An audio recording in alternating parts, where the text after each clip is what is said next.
Alright, so here we are with this 6 liter again. And several people have asked me, if it was a good running engine, why'd you tear it down? Or if it ain't broke, why fix it? This particular engine came out of a van that was burnt for insurance money. The fraud didn't perpetuate because the dude didn't have insurance. That's a different story altogether. Anyway, the reason I tore this motor down was the dash was completely burnt out the van, so there was no way to check the mileage on it. And why was the van burnt? Was the engine knocking? Was it fixing to throw a rod? I mean, this was a work van, so this was the guy's way to make a living. If there wasn't a problem with the van, why would the van been burnt? So I was just trying to make sure that this motor was good. And once I started tearing it down, I was like, this could, I can buy a ring and bearing kit for $100. The gaskets cost more than anything. Gaskets are like $120. So, and I like to put a cam in my motors anyway. So, you tear it all the way down, you can get it clean. I'll freshen it up. It'd be like a brand new motor. And so there's where we're at. That's why I did what I did.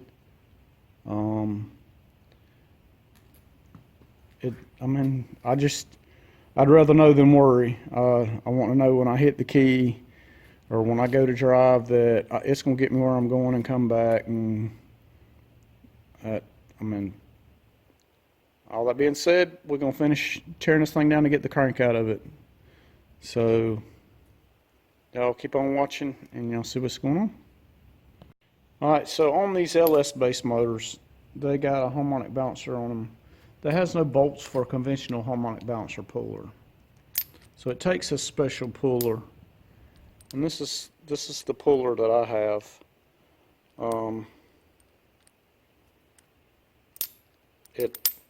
Center part goes in right here.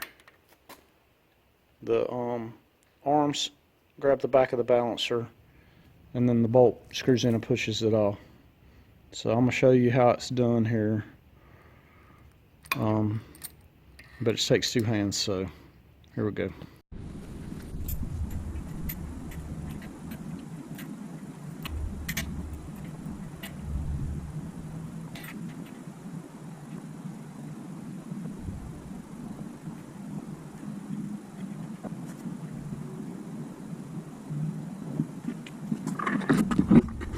Here's the puller set up. The rod goes in the end of the crank there in the hole. You can see it right in there.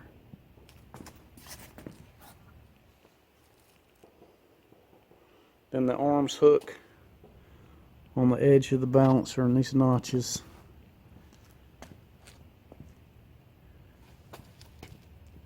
And then you just use the socket and turn it off. So here we go.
Now on these motors right here, you got roller lifters in them.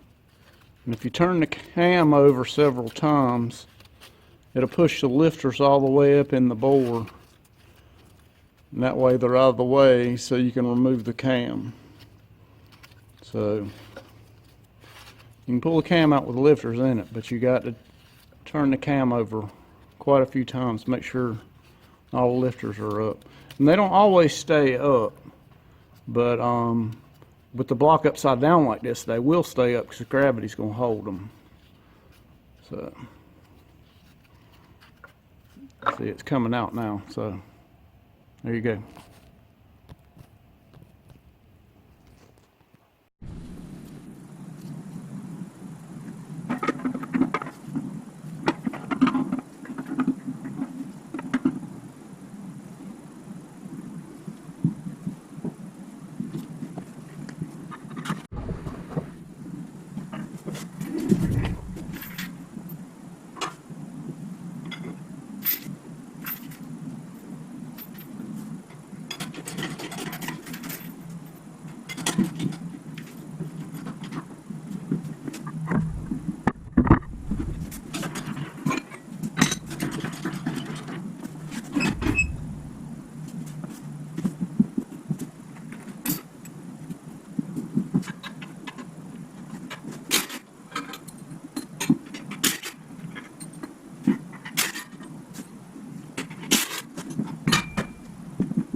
Alright, so here we are, got to crank out the motor. And man, the bearings look great. A bit of sludge right there. The inside of the block is really clean on the bottom side. So that'll be a very minor cleanup. The top side, on the other hand, is a slightly different story.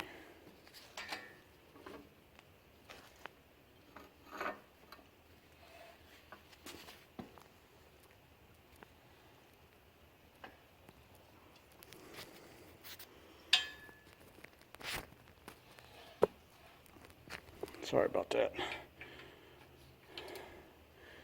As evidenced by the lifter trays and all, it's kind of scummy looking, but we're gonna get all that cleaned up. It's no problem.